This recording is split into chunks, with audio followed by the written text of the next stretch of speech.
దేవునికి మహిమ కలుగును గాక.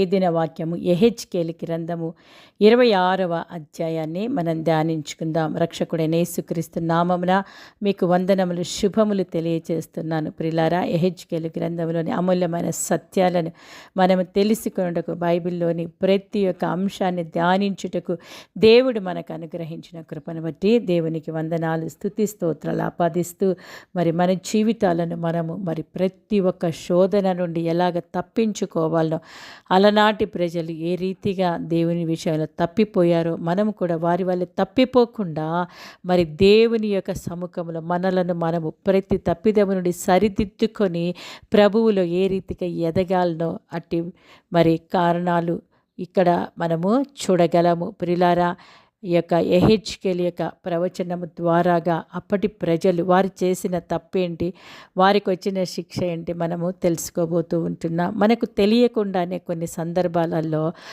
కొంతమంది పతనాన్ని బట్టి మనం సంతోషిస్తూ ఉంటాం. పలాని వారు నష్టపోతూ ఉన్నారంటే, పలాని వారు వారు ఉన్న స్థితిని వారు కోల్పోతూ ఉన్నారంటే, ముఖ్యంగా వ్యాపారములలో చూసినట్లయితే వ్యాపారస్తులు ఏం చేస్తారంటే, ఇంకొకరిని వ్యాపారము అది తక్కువైపోతుంది, ఆ వ్యాపారము కుప్పకూలిపోతుంది అంటే ఇక అతడు ఆ పొజిషన్లో లేకపోతే, ఆ స్థానంలో లేకపోతే, అతని షాపు అతని యొక్క వ్యాపారం అక్కడ లేకపోతే నా వ్యాపారం ఎక్కువైపోతుంది, నేను బహు ధనవంతుడనైపోతాను అని చెప్పి వ్యాపారంలో మాత్రమే కాదు కానీ ఈవెన్ అదర్ ఫీల్డ్లలో కూడా ప్రజలు అలాగ అనుకుంటారు. వాళ్ళు లేనట్లయితే, వారు నశించిపోయినట్లయితే, వారు బాగుపడినట్లయితే నేను పైకి వస్తాను, నేను ఉన్నత స్థితికి వస్తాను, నేను అంచెలంచెలుగా ఎదిగిపోతా, వారు అంచెలంచెలుగా నశించిపోతారని ఎవరైతే మనసులో అనుకుంటారో చూడండి, అట్టి వారికి రాబోయే శ్రమను గురించి ఇక్కడ వ్రాయబడి ఉంది. ప్రియులారా, నిజంగా మనము మానవులం కదా, సహజంగానే ఆలోచిస్తే పర్వాలేదులే, అతడు పతనమైపోతున్నాడంటే నా వైపు నేను పైకి ఎగిరిపోగలను అని. కానీ అట్టి దుష్ట ఆలోచన కలిగినటువంటి అలనాటి ప్రజల మీద నిజంగా దేవుడు ఎలాంటి శిక్షనిచ్చాడో మనం ఇక్కడ తెలుసుకోగలము. ప్రియులారా, మనం గమనించినట్లయితే యెహెజ్కేలు గ్రంథము 26వ అధ్యాయంలో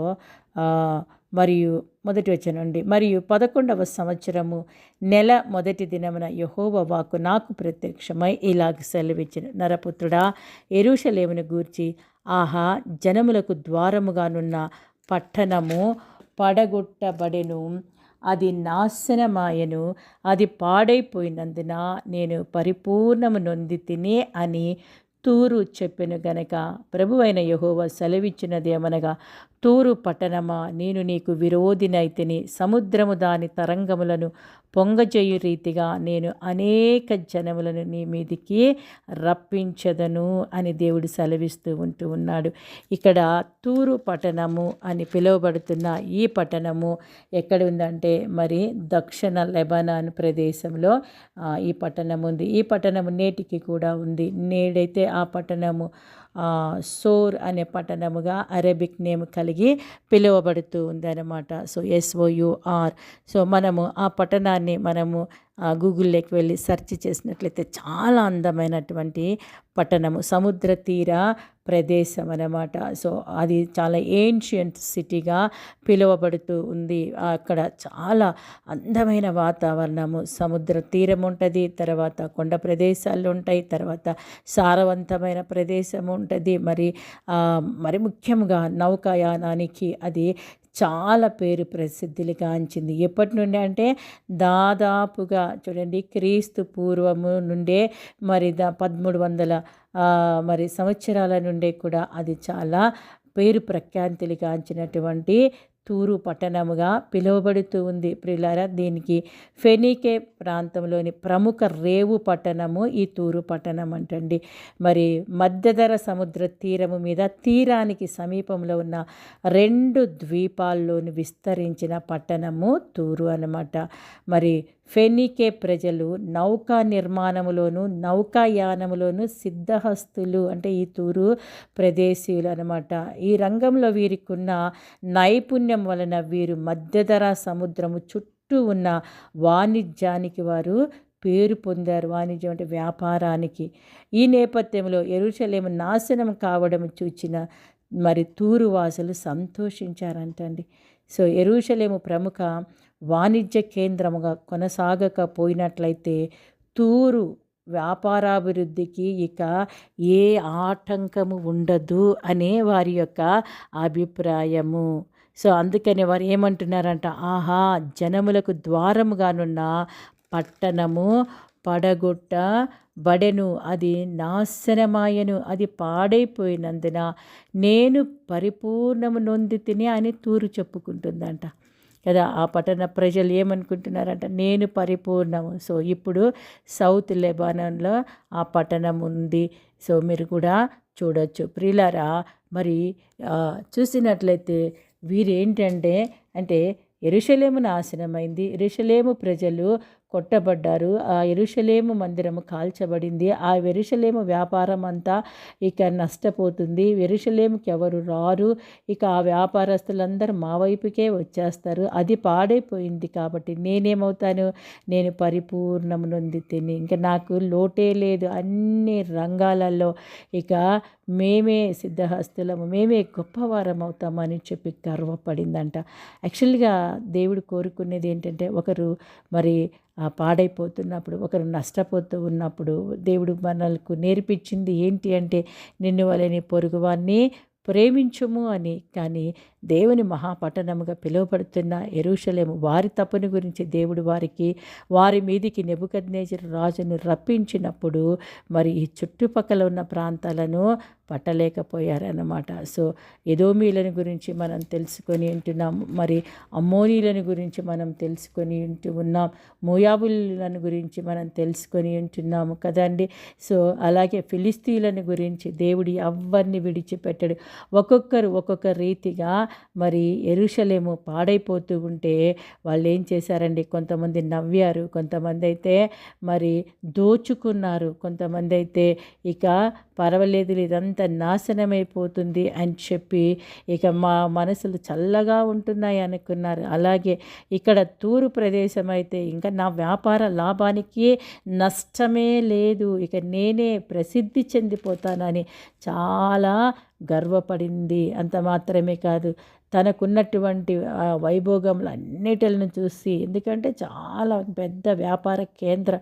ఇప్పుడు మనం చూసుకున్నట్లయితే మరి ముంబై ఏ రీతిగా ఆ సముద్ర తీరమున ఉంటూ అన్ని వ్యాపారాలకు కేంద్రముగా పిలువబడుతుందో, అప్పుడు తూరు అనే ప్రదేశము ఆ రీతిగా పిలువబడింది. అందుకని గర్వపడింది. నిజంగా ఈరోజు మనకున్న దేనినైనా గురించి మనము గర్వపడుతూ లేని వాళ్ళని గురించో, పతనమవుతున్నటువంటి వారిని గురించో మనము ఎక్కువగా మరి సంతోషించినట్లయితే దేవుడు తప్పకుండా మరి మనకున్న స్థితిని తీసివేస్తాడని వాక్యం సెలవిస్తుంది. ఎందుకో తెలుసా ప్రియులారా, దేవుడైనా న్యాయాధిపతి అయిన దేవుడైంటూ ఉన్నాడు కదా. మనము ఆశీర్వదించబడాలి, ఇతరులు ఆశీర్వదించబడాలి. ఆ రీతిగా మనం ఉన్నట్లయితే దేవుడు ఇంకా మనల్ని అధికంగా ఆయన ఆశీర్వదించే దేవుడైంటూ ఉన్నాడు. చూడండి ఆయన ఏమంటున్నాడంటే, తూరు పట్టణమా, నేను నీకు విరోధినైతిని, సముద్రము దాని తరంగములను పొంగజేయు రీతిగా నేను అనేక జనములను నీ మీదికి రప్పించదను. అంటే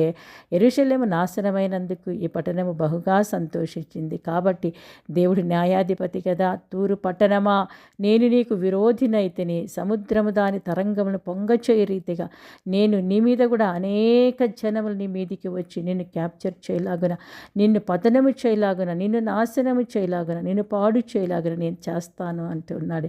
అవునండి, దేవుడు మరి ఆయన న్యాయం ఆయన తీర్చుకునే దేవుడు అంటూ ఉన్నాడు.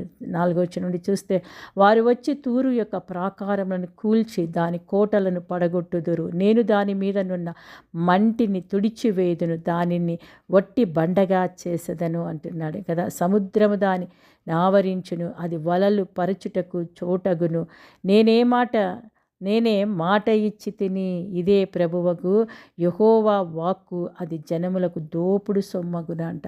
సో తూరు ఏమైపోతుందంటండి, జనములకు దోపుడు సొమ్ము అయిపోతుందంటండి.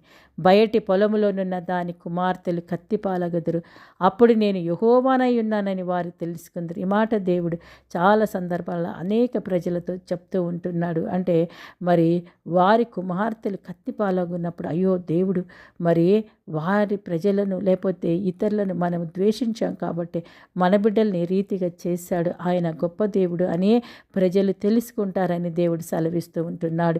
ప్రభువైన యెహోవా సెలవిచ్చినది ఏమనగా, రారాజగు బబులోను రాజైన నెబుకద్నెజరును నేను తూరు పట్టణము మీదికి రప్పించుచున్నాను. అతడు గుర్రములతోనూ రథములతోనూ రౌతులతోనూ గుంపులు గుంపులుగానున్న సైన్యముతోనూ ఉత్తర దిక్కు నుండి వచ్చి బయటి పొలములోని నీ కుమార్తెలను ఖడ్గముతో చంపి నీకెదురుగా బురుజులు కట్టించి దిబ్బ వేయించి నీకెదురుగా డాలునెత్తును. మరియు అతడు నీ ప్రాకారములను పడగొట్టుటకై యంత్రములు సంధించి గొడ్డండ్రతో నీ కోటలను పడగొట్టును. అతనికి గుర్రములు బహు విస్తారముగా ఉన్నవి, అవి ధూళి ఎగరగొట్టగా అది నిన్ను కమ్మును.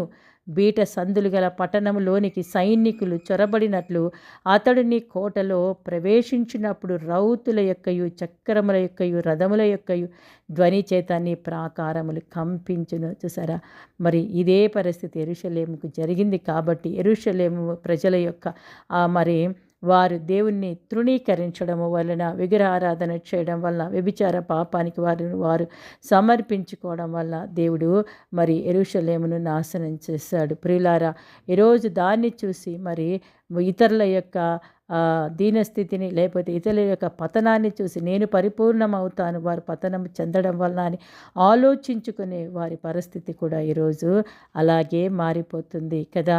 చూడండి, ఇంకా మనం గమనించినట్లయితే 11వ వచనం, అతడు తన గుర్రముల డెక్కల చేత నీ వీధులన్నీ అనగద్రొక్కును, నీ జనులను ఖడ్గముతో హతము చేయును, నీ ప్రభావమునకు చిహ్నములైన స్తంభములు నేలను కూలును, వారు నీ ఐశ్వర్యమును దోచుకొందురు, నీ వర్తకమును అపహరింతురు, నీ ప్రాకారములను పడగొట్టుదురు, నీ విలాస మందిరములను పాడు చేయుదురు, నీ రాళ్లను నీ కలపను నీ మంటిని నీళ్లలో ముంచివేయుదురు కదా. దేని బట్టి అయితే అతిశయిస్తున్నారో దానినే దేవుడు వారి యుద్ధ నుండి తీసివేసి అన్నిటిని ఆయన నీళ్ళలో ముంచివేసేటట్లు చేస్తాడంటండి కదా. కొన్ని సందర్భాలలో మనకు అర్థం కాదు, దేవుడు ఏంటి ఇంత కఠినంగా చేస్తున్నాడు, దేవుడు ఎందుకు మా కుటుంబాలను ఇంతగా ఆయన బాధిస్తున్నాడు అనుకుంటాం. మరి మనం చేసిన తప్పులను మనము గుర్తు తెచ్చుకునే రీతిగా కొన్ని సందర్భాలలో దేవుడు మనతో మాట్లాడతాడు, కొన్ని సందర్భాలలో కొన్ని విషయాలను మన జీవితాలలో అనుమతిస్తాడు. అలాంటప్పుడు మనల్ని పరీక్షించుకొని ఏ తప్పులైనా ఏ శోధనలకైనా గురి అయింటే వాటి నుండి బయటపడాలి. చూడండి, వీళ్ళను వారు తమ ఐశ్వర్యమును బట్టి, వారి యొక్క వర్తకమును బట్టి, మరి వారి యొక్క గొప్ప గొప్ప కట్టడాలను బట్టి, వారి విలాస మందిరాలను బట్టి గర్వించి ఉంటున్నారు. వారి గర్వాన్ని దేవుడు ఇక్కడ అణిచివేస్తూ ఉంటున్నాడు. 13వ వచనం చూస్తే, ఇట్లు నేను నీ సంగీత నాదమును మాన్పించదను, నీ సితార నాదమికను వినబడదు, నిన్ను వట్టి బండగా చేదును, వలలు పరుచుకొనుటకు చోటగుదువు, నీవికను కట్టబడకయుందువు, నేనే మాట ఇచ్చి ఉన్నాను. ఇదే ప్రభువగు యెహోవా వాక్కు. చూసారా ఎంత నష్టాన్ని మరి దేవుడు ఆ యొక్క తూరు పట్టణానికి తీసుకొని వస్తున్నాడు. ఇంకను మనం చూసినట్లయితే తూరును గూర్చి దేవుడు ఏమని సెలవిస్తున్నాడంటే, నీవు కూలునప్పుడు కలుగు ధ్వనియు, హతులగుచున్న వారి కేకలను, నీలో జరుగు గొప్ప వదయు ద్వీపములు విని కంపించును అంటండి. సో కూలినప్పుడు, పతనమైపోతున్నప్పుడు విని ఇంకా వేరే ద్వీపాలు విని అవి కూడా భయం చెందుతాయంట. సముద్రపు అధిపతులందరూ తమ సింహాసనముల మీద నుండి దిగి తమ చొక్కాయిలను విచిత్రమైన వస్త్రములను తీసివేసి దిగులు పడిన వారై నేలను కూర్చుని గడగడ వణుకుచు నిన్ను చూచి విస్మయపడుదురు కదా.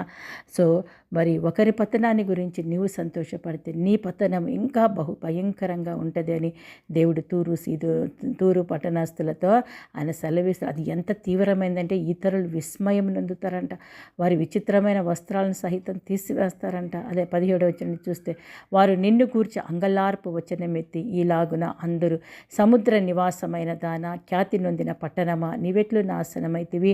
సముద్ర ప్రయాణము చేయుట వలన దానికిని దాని నివాసులకును బలము కలిగెను. సముద్ర వాసులందరినీ బీతిల్ల చేసినది అదే. ఇప్పుడు నీవు కూలినందున ద్వీపములు కంపించుచున్నవి. నీవు వెళ్ళిపోవుట చూచి సముద్ర ద్వీపములు కదులుచున్నవి. ప్రభు అయిన యెహోవా సెలవిచ్చినది ఏమనగా, నివాసులు లేని పట్టణం వలెనే నేను నిన్ను పాడు చేయనప్పుడు మహాసముద్రము నిన్ను ముంచున్నట్లుగా నీ మీదికి నేను అగాధ జలములను రప్పించెదను. పురాతన కాలమందు పాతాళములోనికి దిగిపోయిన వారి యొద్ద నీ ఉండునట్లు నేను నిన్ను పడవేసి, నీవు జనములేని దానవగుటకై పురాతన కాలంలో పాడైన జనుల యొద్ద భూమి క్రిందనున్న స్థలములలో నీకు నివాసము నిర్ణయింతును. పాతాళములోనికి దిగిపోవు వారితో కూడా నిన్ను నివసింపచేసేదని. ఎంత ఘోరం చూడండి, పాతాళములోనికి దిగిపోవు వారితో కూడా నిన్ను నివసింపచేసేదను అంటున్నాడు. మరియు సజీవులు నివసించు భూమి మీద నేను మహాఘనకార్యము చేతును, నిన్ను భీతికి కారణముగా చేతును. నీవు లేకపోవుదువు, ఎంత వెదికినను నీవెన్నటికి నీ కనబడక ఎందువు. ఇదే ప్రభువైన యెహోవా వాక్కు అంట.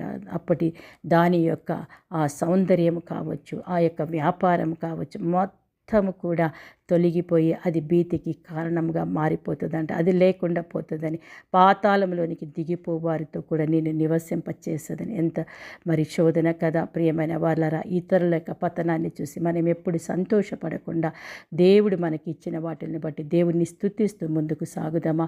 మహాగండమైన మా గొప్ప దేవా, నువ్వు నీతిమంతుడైన దేవుడివి. దేవానికి వందనాలు. అవును ప్రభా, యెరూషలేము పట్టణము పాడైపోయిన దాన్ని చూసి ప్రభా, తూరు పట్టణము ఎంతగానో మరి ప్రభా నాయన దాని పట్టణాన్ని గురించి, నాశనాన్ని గురించి సంతోషించింది, గర్వపడింది. కానీ నా దేవ, దానికి కూడా తీర్పు తీర్చా. ఇతరుల యొక్క తండ్రి నాశనాన్ని గురించో, ఇతరుల యొక్క పతనాన్ని గురించి, వారి పతనం మా జీవితాలకు మేలు, మేము పైకి పోతామన్న ఆ దురాశ ఎవరిలైనా ఉంటే తీసివేయండి. నువ్వు న్యాయాధిపతివని గ్రహించుటకు, తోటి సహోదరులను ప్రేమించుటకు ప్రభా తండ్రి, వారు పతనమైన స్థితిలో ఆదుకోగలిగిన మంచి మనసు తండ్రి మేము కలిగి, క్రీస్తునకు కలిగిన మనసు మేము కలిగి జీవించుటకు కృప దయచేయమని ఈ వాక్యం ద్వారా మమ్మల్ని సంధించినందుకు వందనాలు చెల్లిస్తూ తండ్రి, మేము పరిపూర్ణమవుటకు ఇతరులను ప్రేమించే కృపనిమని యేసు నామమున వేడుకుంటున్నాము తండ్రి. ఆమేన్.